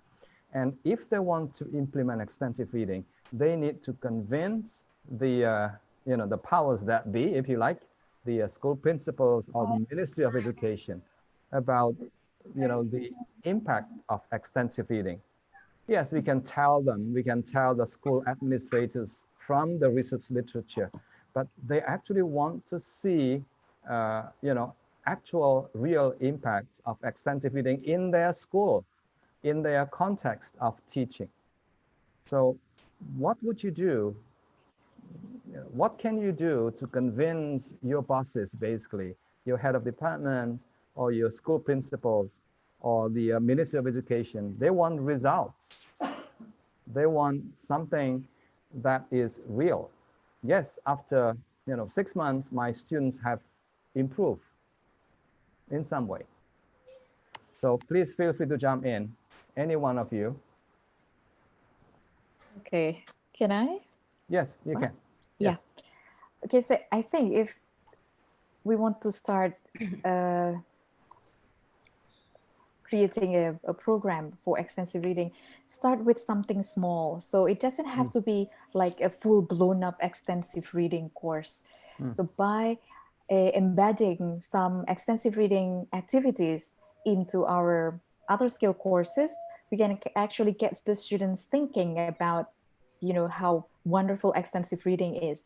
And over time, we can show the results of our embedded extensive reading program to our principals or stakeholders so that they can be convinced. I guess that's one way of starting an extensive reading program. Okay, so start small. Yes, good idea. Yes. And slowly show to everyone that extensive reading works. Any other thoughts, please? Yes, I have some. So I completely agree with Yvonne. That we have to start small. It doesn't have to be something big and grandiose, but it's something small but meaningful.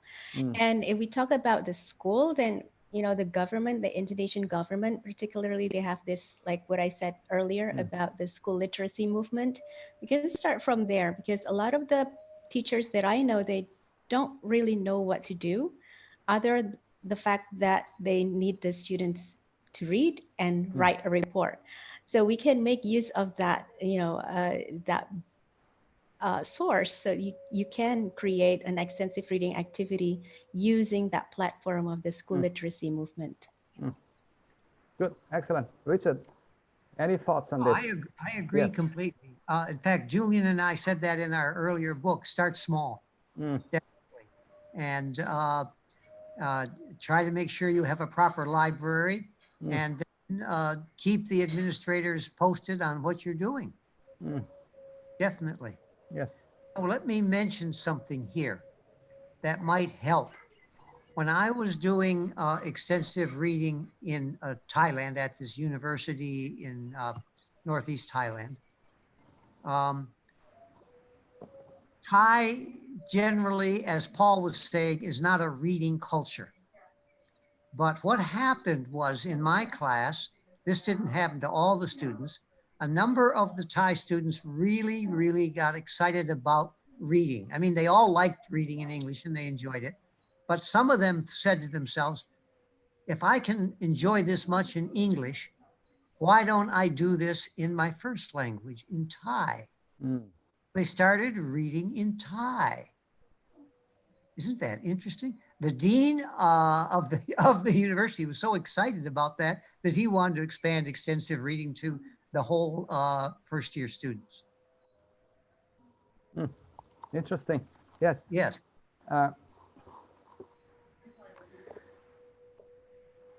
What if some administrators are still not convinced because for many years they know that intensive reading works very well. Intensive reading gets the students to pass the the big national examination. Extensive reading is untested, uncharted territory for them. Do you think we should send all these administrators to Hawaii?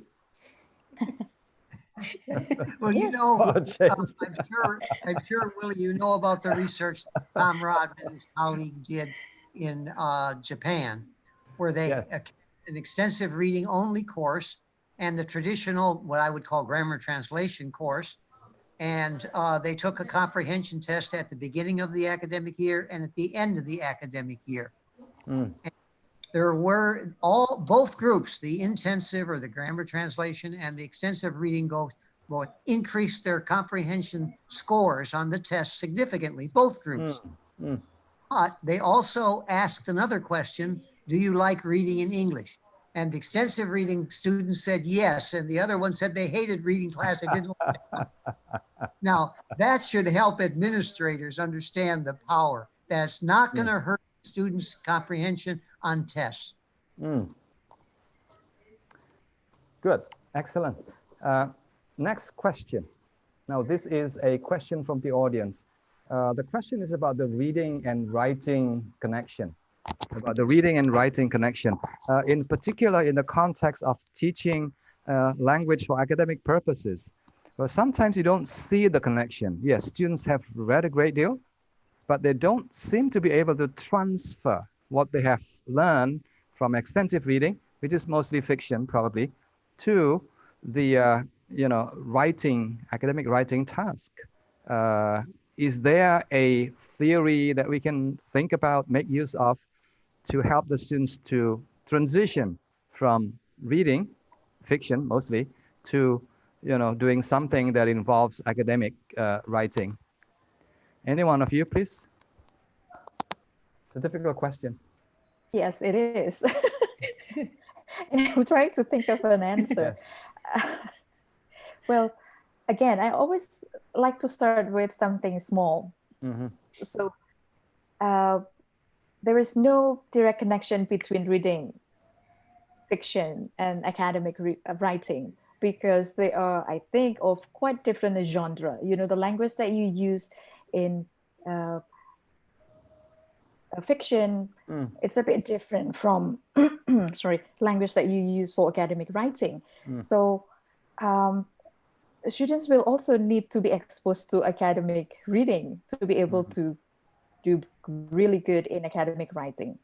And they do not have to write on their own, but they can write collaboratively with other people, and teachers can help them with structuring or organizing their thoughts and pinpointing the important things that they need to be able to write in academic writing. Yeah, I would like to add one more point. I remember distinctly the conversation that we had with you, Pak Willy, about my writing skill. And at that time, I was having this kind of when I read my writing, my academic writing, it seems that the flow is like I'm writing a novel. Right? So the words that I chose were very fluent, very, you know, very more emotion rather than the objective type of words. And then I remember the question that you asked me, what have you been reading lately?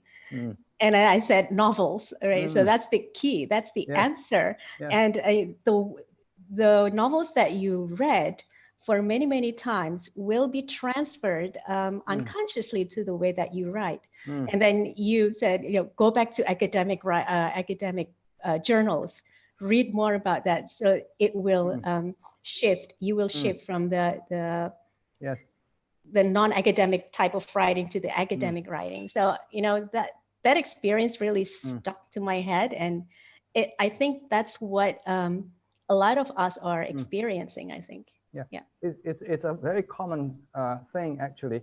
And researchers call this transfer appropriate processing. If you read A, you will be able to write about A, basically. But if you read B, you'll be able to write more about B. Now, if you read A and B, you'll be able to do A and B in your writing as well. Richard, I think you have worked a lot with graduate students, marking student papers. What do you see is happening when the students try to write, you know, their academic essays for submissions as part of their course? Yeah, well, it's tricky. This is a very tricky thing, but there's no question about it that people who read a lot are definitely going to be better writers. Yes. Genre. So, but I'm not aware of any specific studies that has tried to connect academic writing with extensive reading. I'm not aware of any. So that might be a very good area for people, to look into, to investigate. Yeah. Definitely. Yes.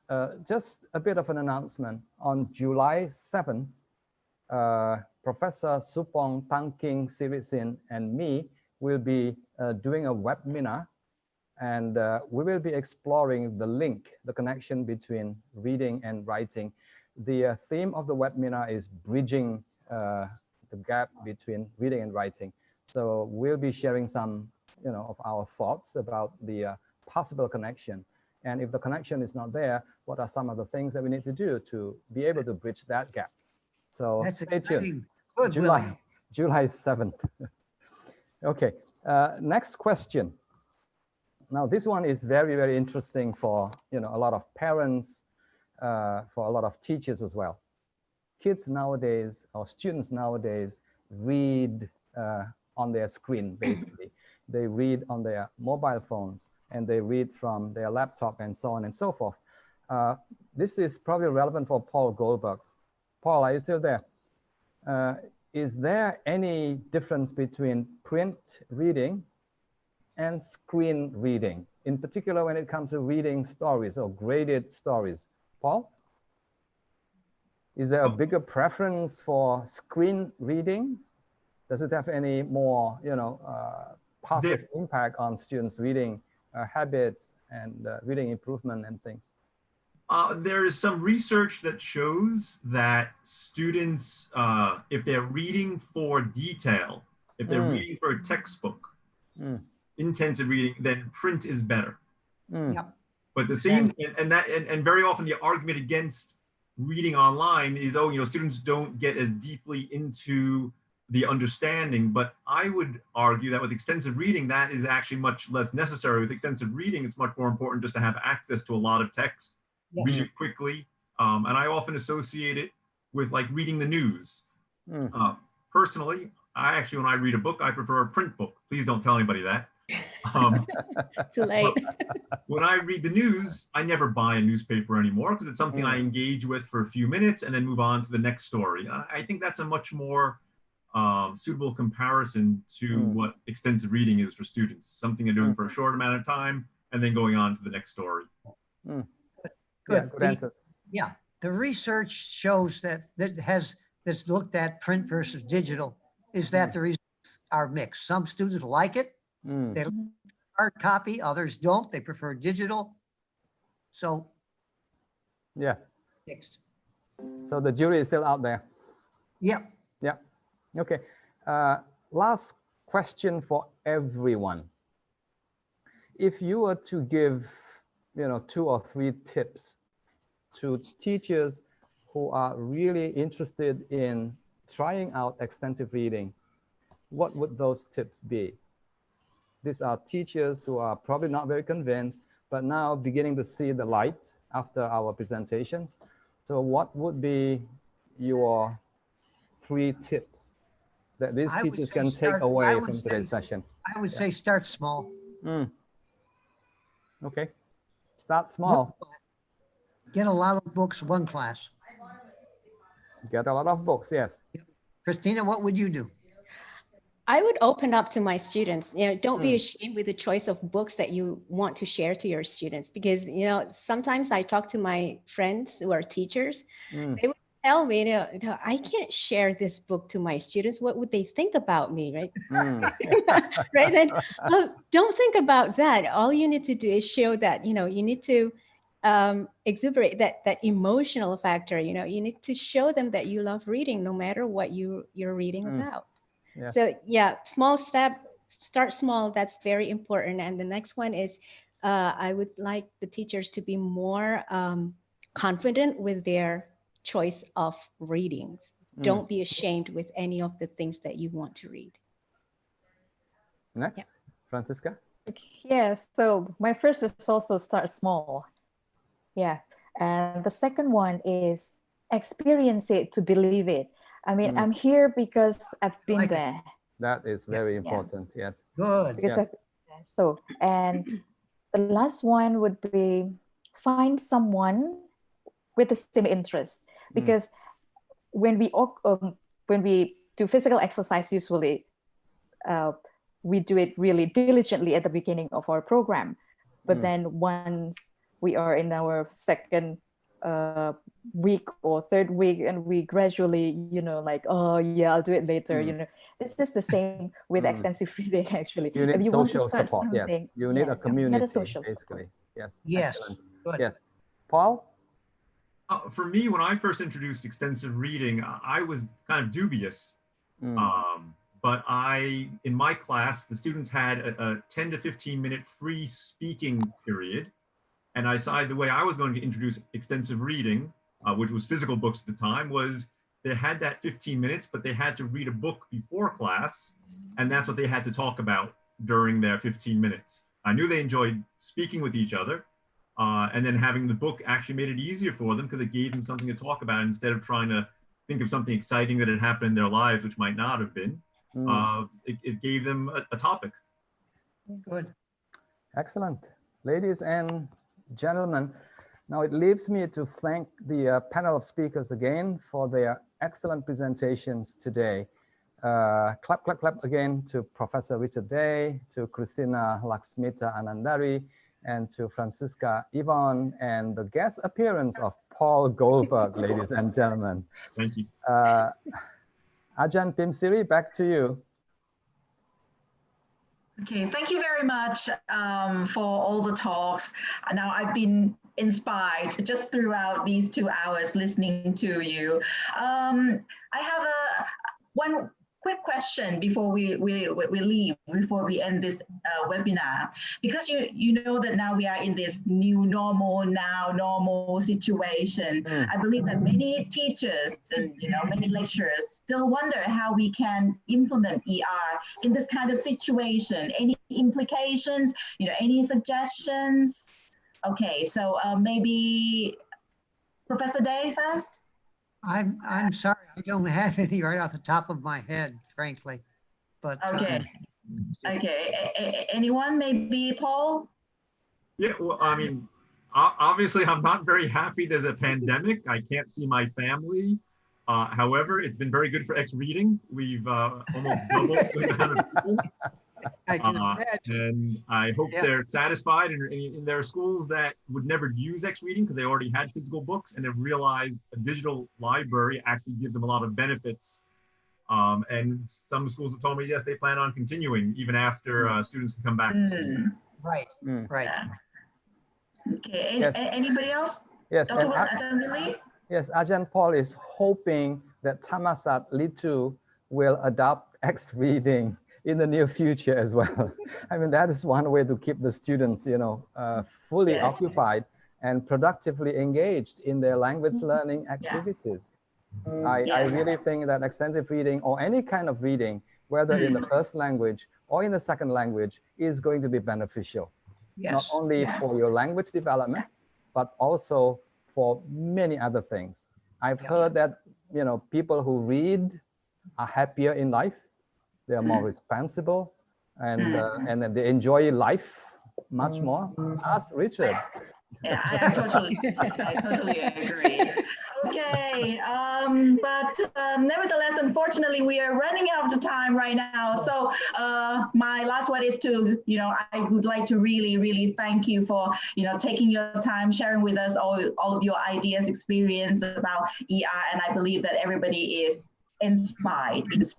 Okay, so thank you very much, and thank you for all the audience. Don't forget to fill out the post-webinar survey as well. So have a nice day, everyone. Thank you. Thank you. Aloha. Thank you. Aloha. Thank you very much. Aloha. Yes. สวัสดีค่ะ